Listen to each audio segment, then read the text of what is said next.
Today's episode of Filmmaker U is brought to you by our sponsors OWC. Go to owcdigital.com for all your filmmaking and computer needs. And it's also brought to you by our other sponsors, AJA.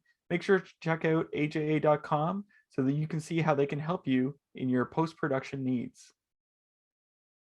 Hi, I'm Gordon Burkell from Filmmaker U. At Filmmaker U, we create courses for film professionals to deepen and diversify your existing skill set.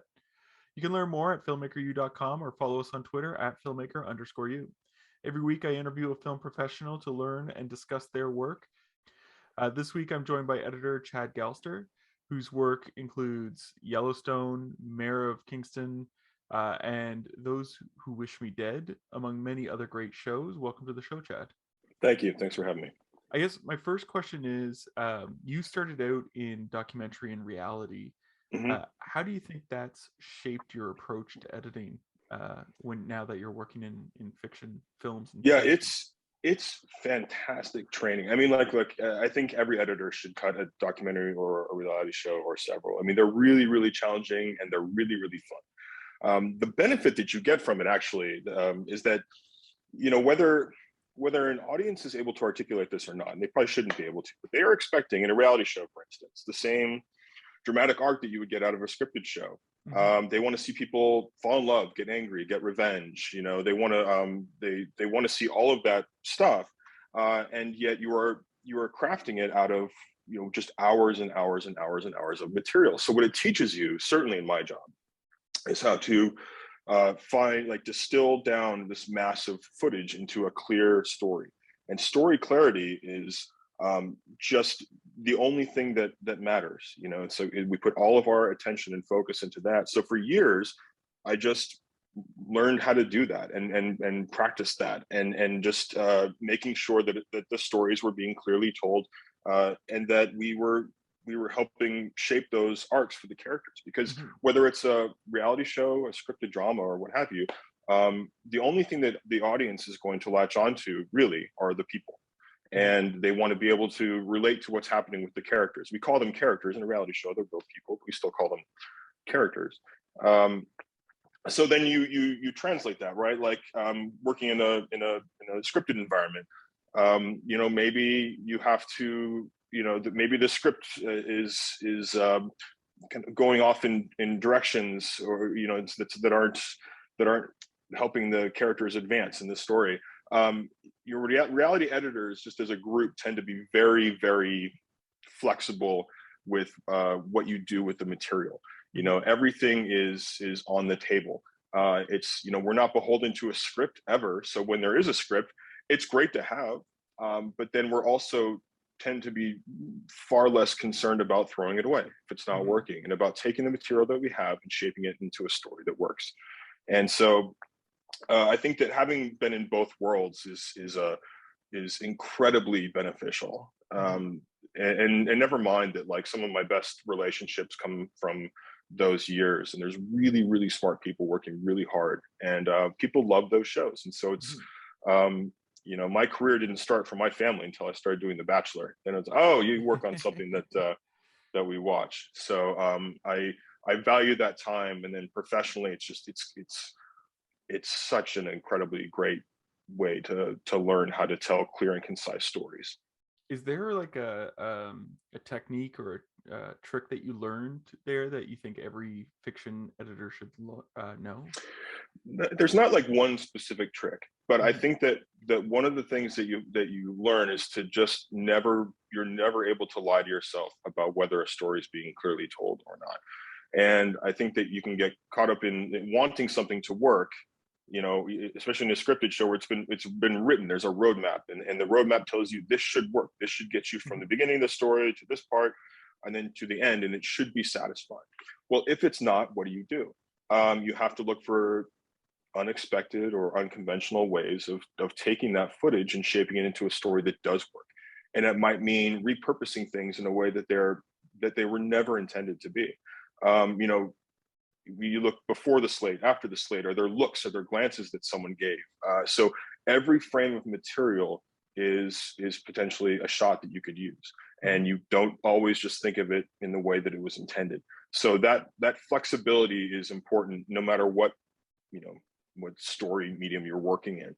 Mhm. And again, it's just a thing that tends to come very, very naturally to reality editors. And that, you know, when I started doing scripted work consistently, I had done a few movies before, but when I started doing it exclusively, those instincts and that really served me well, because if it, you know, it was easier for me to solve, you know, point A to point B geography problems, or even in some cases story problems, by, you know, taking material and just knowing that it was all there to be used. It didn't matter if it was for its, you know, intended purpose or not.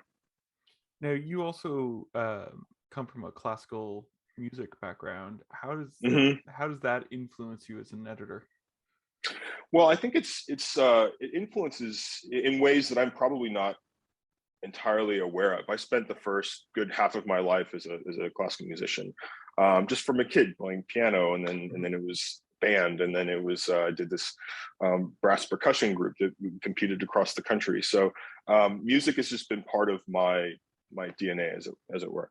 Um, so what's interesting to me is, especially in the last couple of years, I've had composers on episodes and shows that I've done tell me that my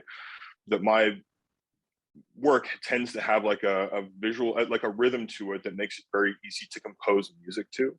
Mhm. And so that's when I say I don't think I'm constantly aware of it, but I think it's just you know, there's a visual rhythm in cadence that makes sense to me, that tends to be you know, fluid and lyrical. Some of this is my impression of it. Some of this is what I am told about it Mhm. from other people that I trust. And so I think it's important, you know, like when you're watching a show, you you know, I think you want to be taken for a journey, and you know, when editing is good, you never notice it.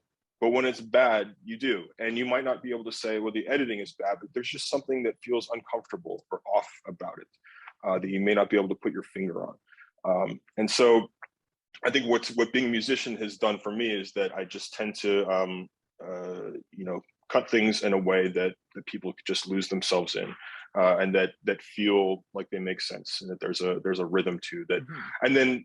And then really to my advantage then is then when something needs to be uncomfortable or jarring, breaking that rhythm is a valuable tool. You know, it's something that works really well, because if you have people, you know, like in a you know, orchestral piece, for instance, if something is Mhm. progressing and then it changes dramatically, and then it's upsetting or interesting, and so I think that playing with rhythm and cadence is really, really valuable in steering the audience in the direction that I would like them to go.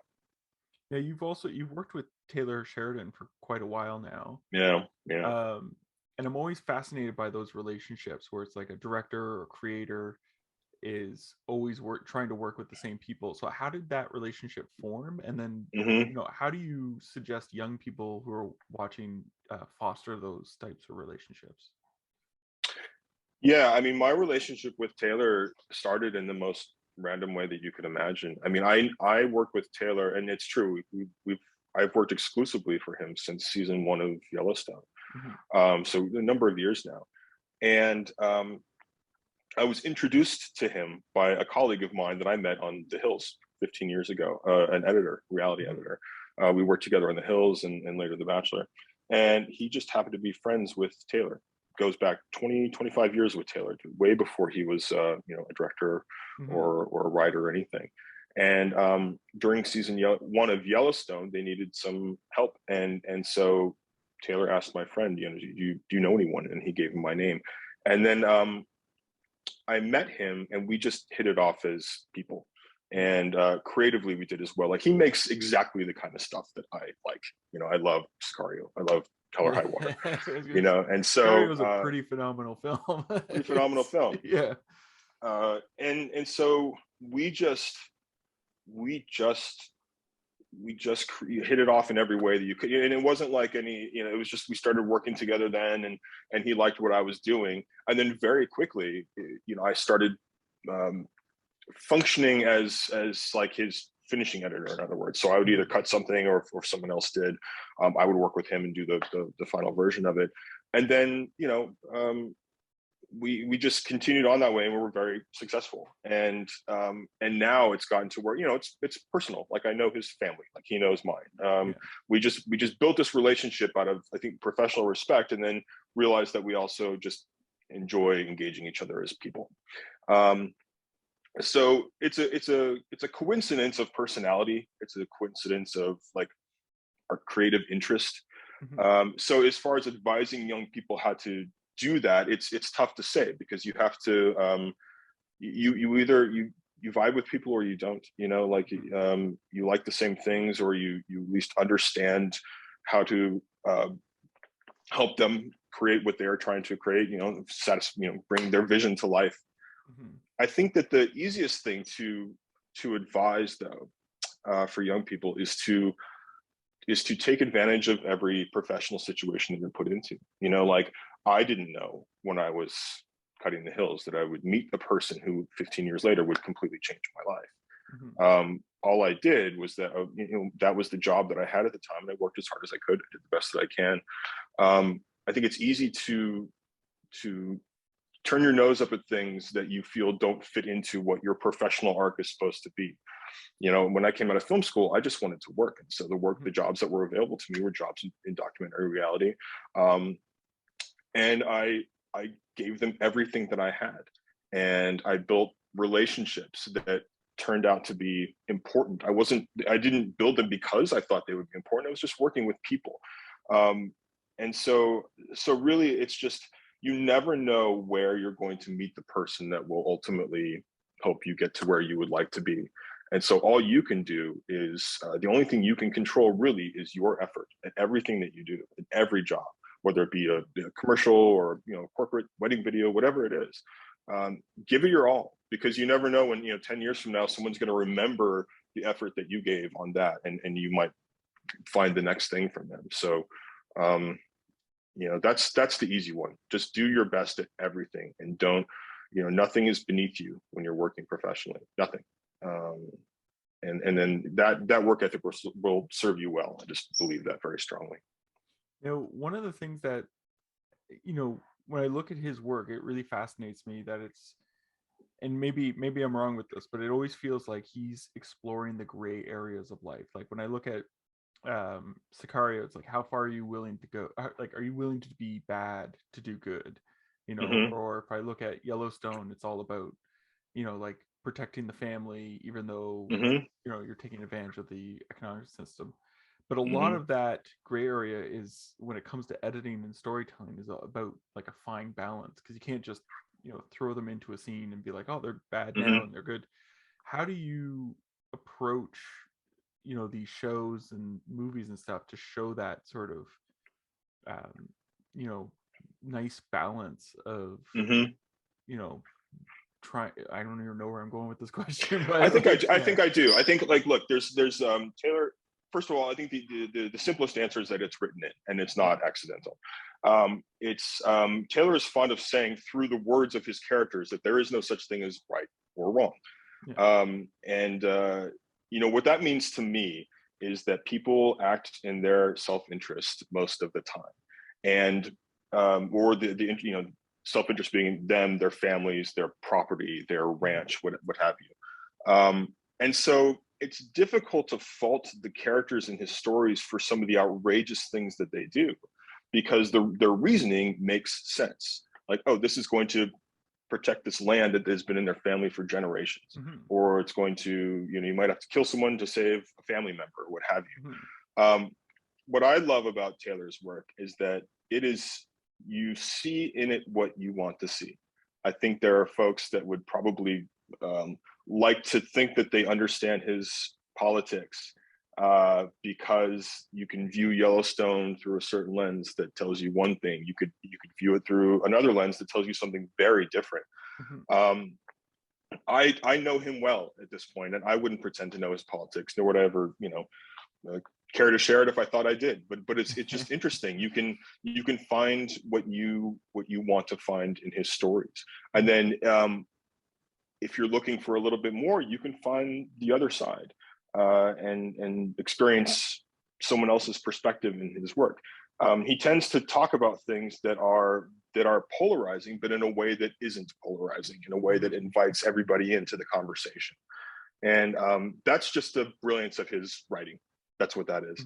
And then as far as, extending out from there, he tends to cast people that are perfectly suited for what their role is, and that who speak his words in a way that allows for interpretation. My job really is then not to favor one or the other visually, like we don't, quote unquote, like hero one character at the expense of another.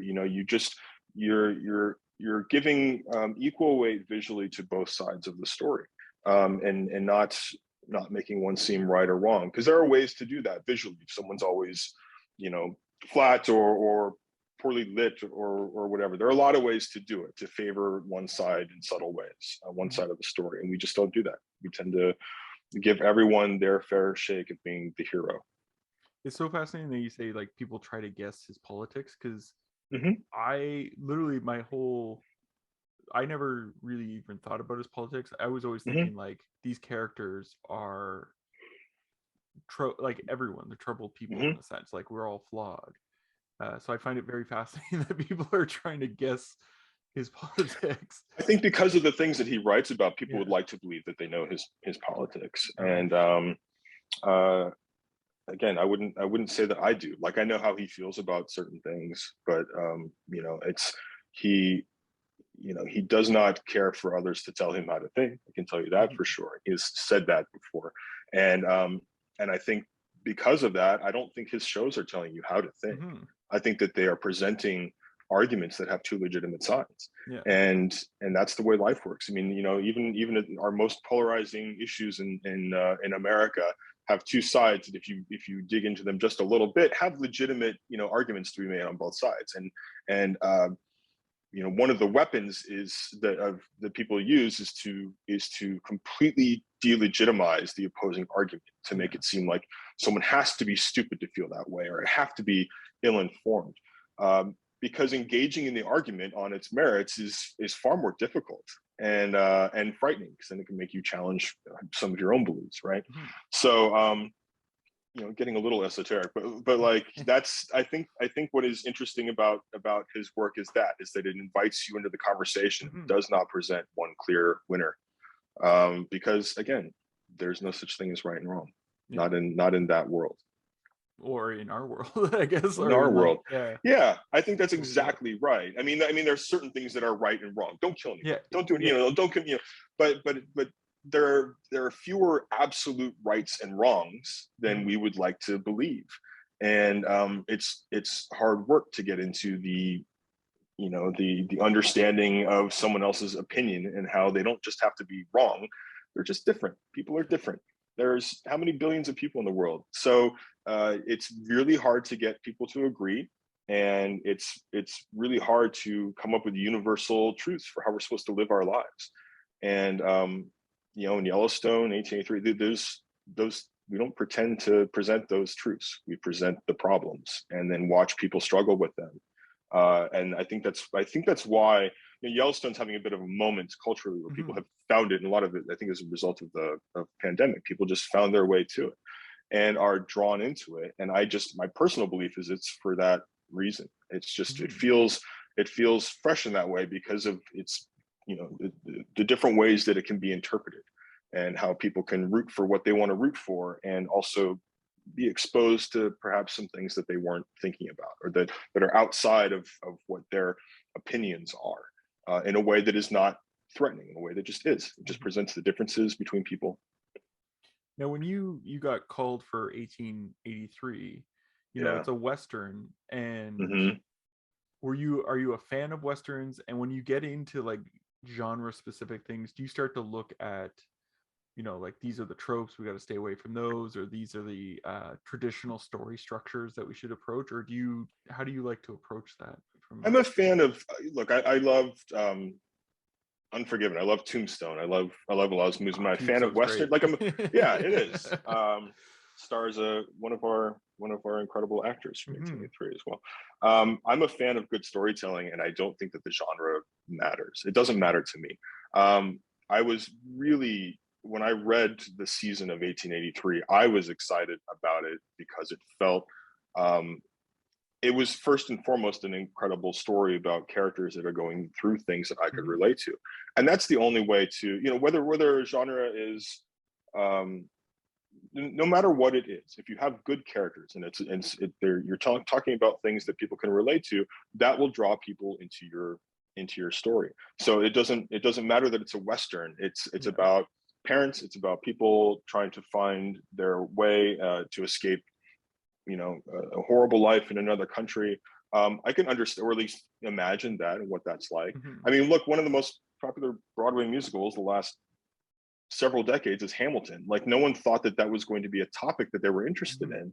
in. In fact, a lot of people would say that, like, I don't want to go see Hamilton. I'm not interested in the founding fathers. Well, it's not about that. It's about people falling in love, Yeah. and it's about life and death and all of these struggles. And that's why people relate to it, not because of its subject matter, but because of the Mhm. characters in it. So, I'll going back to your question, I didn't particularly look at any westerns. I just, Mhm. and there weren't tropes really to avoid. Like, Taylor doesn't tend to, not even doesn't tend to. He just doesn't work in those kinds of things. Like, he does.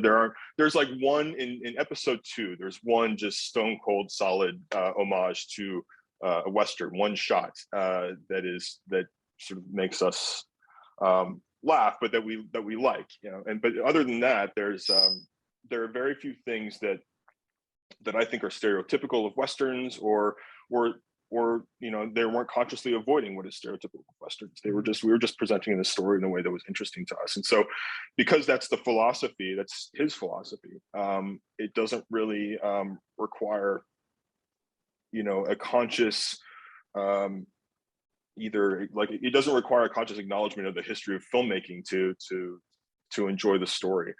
We just shot it in a way that made sense to us. And visual storytelling has evolved over years, that in a way that, modern audiences have a certain way that they're accustomed to watching movies and TV. Well, I'm also a modern audience, so I think Mhm. I put it together that way as well, in a way that makes sense to me, in a way that makes sense to people.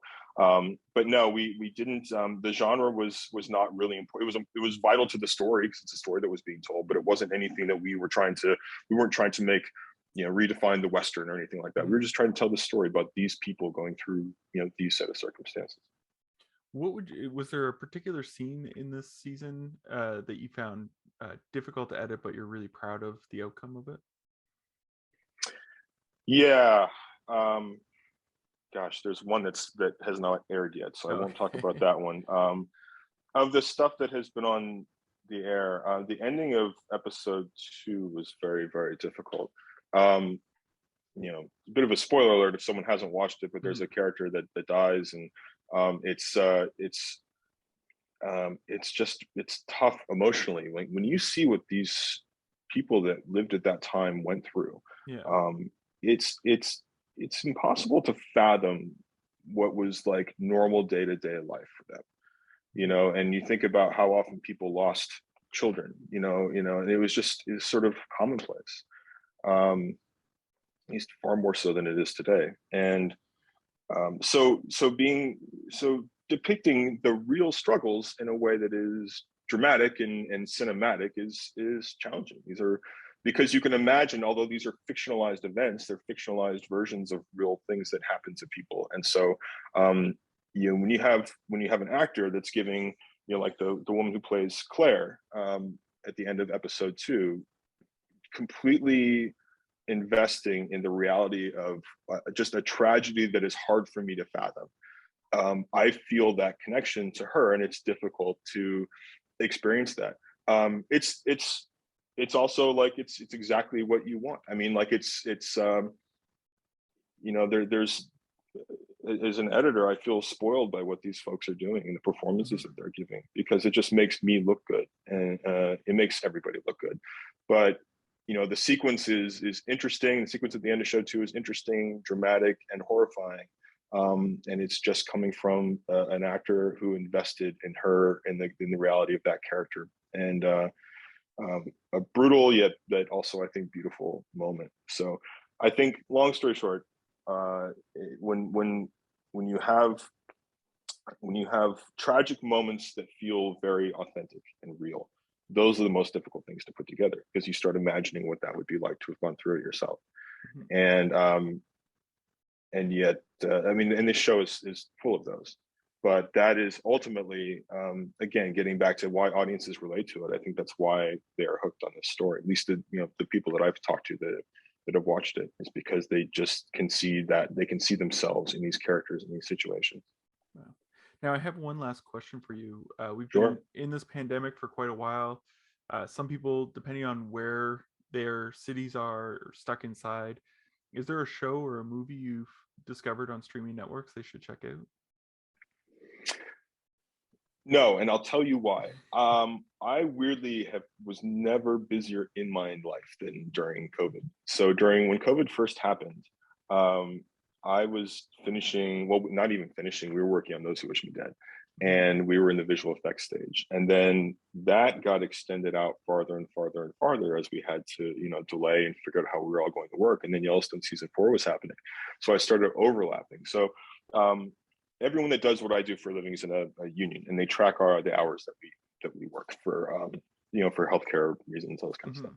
So a normal year, you have maybe 2,400, 2,500 hours of work, 50 hours a week, roughly 50 weeks, let's say.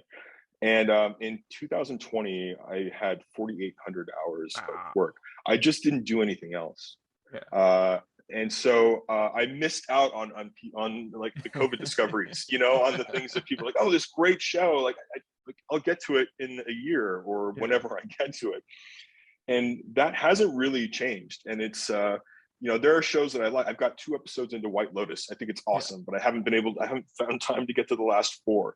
My wife has found, a lot of shows that she tells me about that sound great, and she's, I work here at my home studio, and she's in our house and experiencing some of the benefits of COVID entertainment wise that I just haven't been able to do. So I'm due for a break here in about a month, and I look forward to watching a lot of stuff. We have a lot of screeners. My wife is in the Producers Guild, so we have all the screeners for award season, and I look forward to just sitting and watching some movies and television, because we've just been making them nonstop, and it's been exhausting.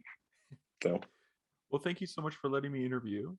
Yeah, my pleasure. And that's it for this week. Make sure to check us out at filmmakeru.com or follow us on Twitter at filmmaker_u. I'm Gordon Burkell. Thanks for watching. Today's episode of Filmmaker U is brought to you by our sponsors, OWC. Go to owcdigital.com for all your filmmaking and computer needs. And it's also brought to you by our other sponsors, AJA. Make sure to check out aja.com so that you can see how they can help you in your post-production needs.